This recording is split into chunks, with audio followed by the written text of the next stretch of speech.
Assalamualaikum warahmatullahi wabarakatuh. Alhamdulillahirobbil alamin. Allahumma sholli ala sayyidina Muhammad wa ala alihi washabihi wasalim. Malam itu suasana desa terasa sepi.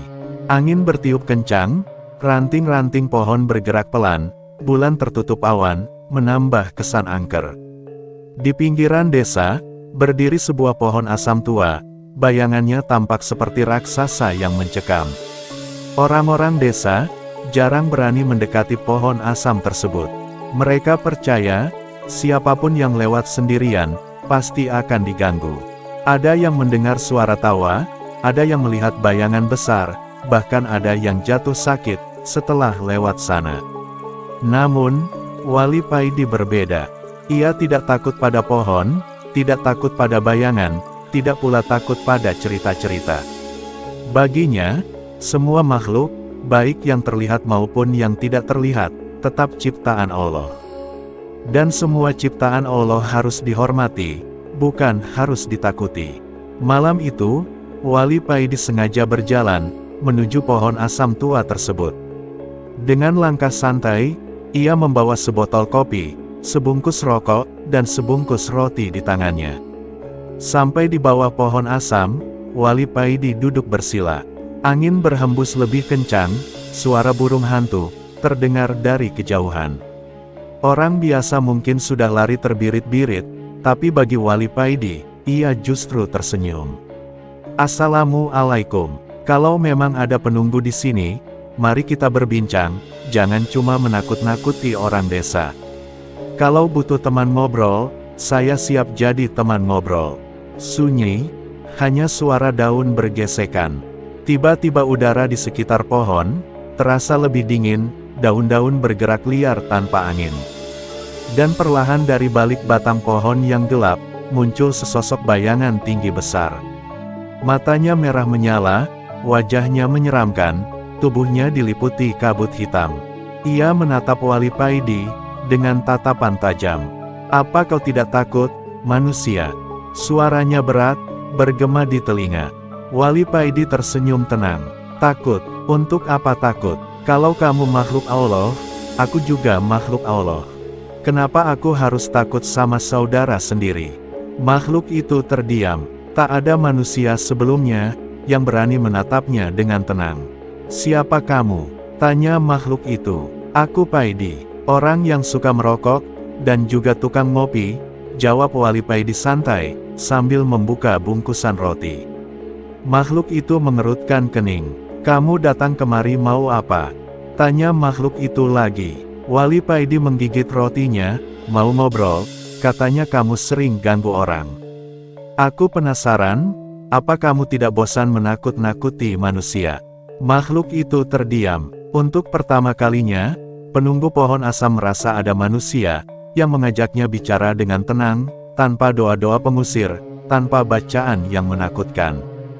Dan malam itu pun, dimulailah dialog unik antara Wali Paidi dan penunggu pohon asam angker.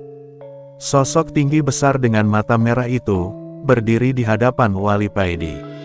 Suaranya bergemuruh, membuat dedaunan ikut bergetar.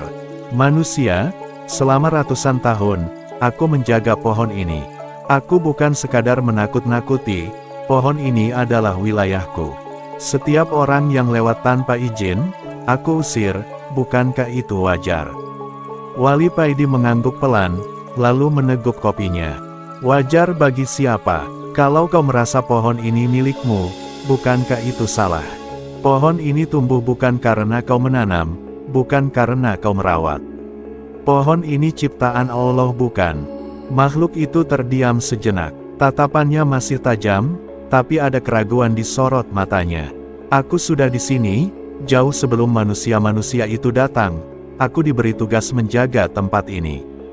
Kalau mereka mengganggu, aku punya hak menakut-nakuti." Wali Paidi tersenyum kecil. "Menjaga itu baik, tapi menakut-nakuti hingga membuat orang sakit, itu bukan menjaga, itu menyakiti. Apa kau tidak merasa lelah? Apa kau tidak ingin bersahabat?" Makhluk itu terdiam. Angin malam bertiup lebih kencang, seolah-olah pohon itu ikut mendengarkan perbincangan mereka. Akhirnya, makhluk itu duduk bersila di hadapan Wali Paidi. Wajahnya tetap menyeramkan, tapi suaranya mulai melunak. Selama ini, manusia hanya datang membawa bacaan untuk mengusirku. Ada yang melempar bunga, ada yang melempar garam, ada pula yang mencaci maki. Baru kali ini, ada manusia yang duduk di depanku, mengajakku bicara. Wali Paidi tersenyum lebih lebar. Karena aku percaya, semua makhluk Allah punya hati. Sekeras apapun tampilan luar, di dalam pasti ada rasa. Kau juga ingin dimengerti, kan? Mata merah itu berkilat. Untuk pertama kalinya, penunggu pohon asam merasa ada yang memahami dirinya. Paidi, aku tak tahu mengapa, tapi aku merasa tenang bicara denganmu, ucap makhluk itu lirih. Wali Paidi menepuk tanah di sampingnya. Kalau begitu, ayo kita jadi teman. Kau cerita, aku yang dengar, aku cerita, kau yang dengar. Bukankah itu lebih baik, daripada kau hanya menggeram di balik bayangan? Makhluk itu perlahan mengangguk. Malam itu, perbincangan antara manusia dan makhluk gaib pun dimulai. Malam semakin larut, bulan bersinar terang, di sela-sela cabang pohon asam yang tua dan besar. Wali Paidi duduk bersila dengan tenang, sementara makhluk penunggu pohon itu masih menatapnya lekat-lekat. Paidi, kau benar, pohon ini bukan milikku, tapi aku tak bisa pergi. Aku seolah terikat di sini, ada sesuatu yang menahanku, ucap makhluk itu dengan suara lirih, tak segarang sebelumnya. Wali Paidi mencondongkan tubuhnya. Terikat? Bagaimana maksudmu? Apakah ada janji atau ada perintah yang dulu diberikan padamu? Makhluk itu menghela napas panjang. Aneh, karena seakan makhluk gaib pun bisa merasa letih. Dulu berabad-abad lalu, ada seorang manusia datang ke sini. Ia bukan orang sembarangan. Wajahnya selalu tersenyum, tapi hatinya penuh tipu daya. Ia memanggil kami, memintaku menjaga pohon ini, agar orang-orang takut lewat. Ia ingin tanah ini kosong, tak ada yang berani mendekat. Wali Paidi mengangguk, mulai mengerti. Jadi kau dijadikan alat oleh manusia tamak. Benar, suara makhluk itu meninggi, matanya kembali merah menyala. Manusia itu mengikatku dengan perjanjian.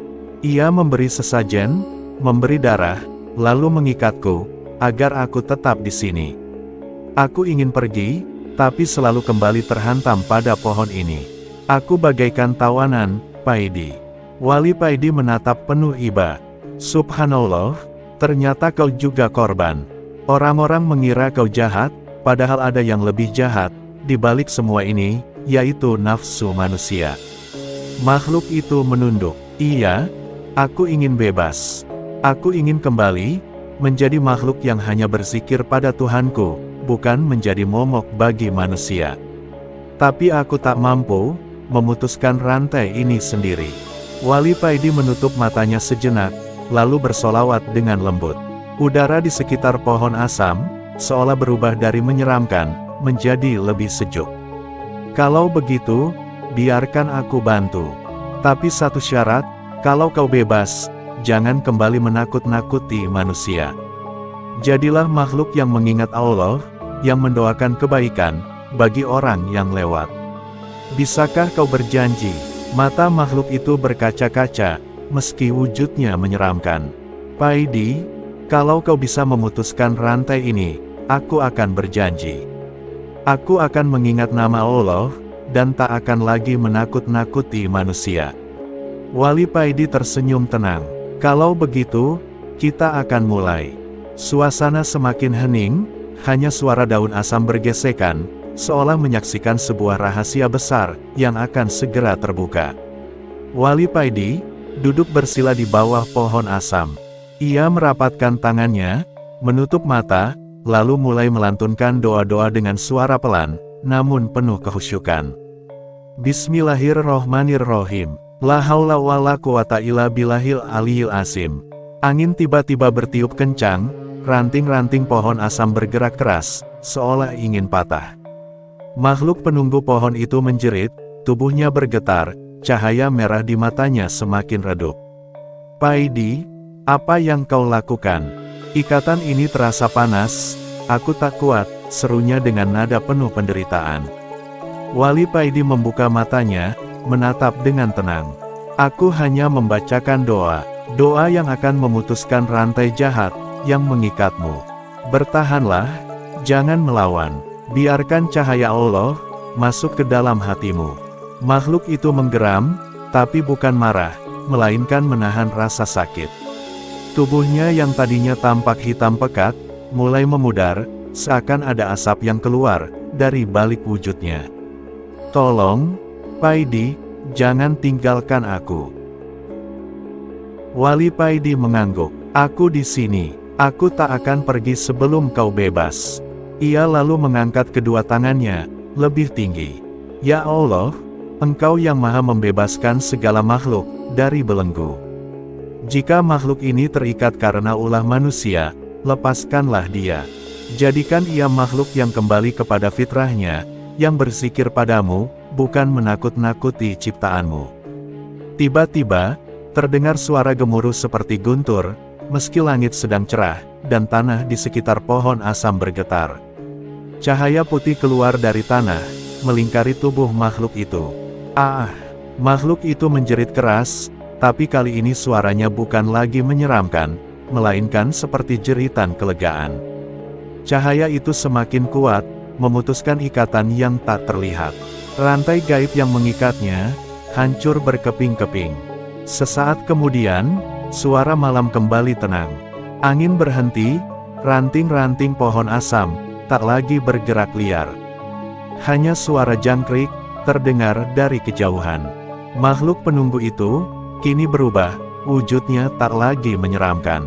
Matanya yang tadinya merah, kini bening, wajahnya tenang. Ia menunduk di hadapan Wali Paidi. Paidi, engkau benar, aku sudah bebas. Terima kasih. Mulai sekarang, aku akan berzikir menyebut nama Allah.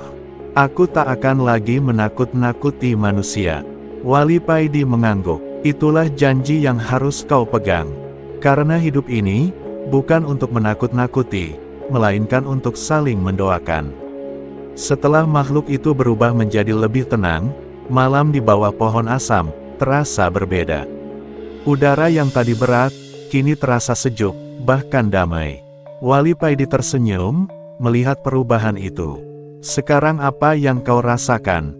Tanya Wali Paidi. Makhluk itu menunduk, tenang, damai, dan untuk pertama kalinya sejak ratusan tahun, aku bisa menyebut nama Allah dengan bebas. Subhanallah. Wali Paidi mengangguk pelan. Itulah fitrahmu. Semua makhluk apapun bentuknya, diciptakan untuk mengingat Allah. Hanya manusia dengan nafsunya, yang kadang menyeret makhluk lain, pada jalan yang salah. Makhluk itu meneteskan air mata bening, meski wujudnya samar. Kalau begitu, Paidi, apa yang harus kulakukan sekarang? Aku tak ingin lagi menjadi penjaga pohon angker, tapi aku juga tak tahu harus kemana. Wali Paidi menatap pohon asam besar itu, lalu berkata, pohon ini saksi dari segala yang pernah terjadi. Mulai malam ini, jangan lagi biarkan ia jadi simbol ketakutan. Sebaliknya, jadikan ia tempat berzikir.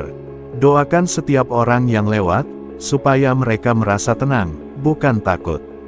Itulah tugas barumu. Makhluk itu mengangguk mantap. Aku akan melakukannya. Aku akan mendoakan siapapun yang lewat. Semoga hatinya tentram, semoga hidupnya dipenuhi berkah. Wali Paidi berdiri, menepuk debu di sarungnya. Bagus. Ingatlah, tidak ada yang lebih indah dari memberi manfaat. Sekecil apapun itu, jika karena Allah, maka ia akan kekal.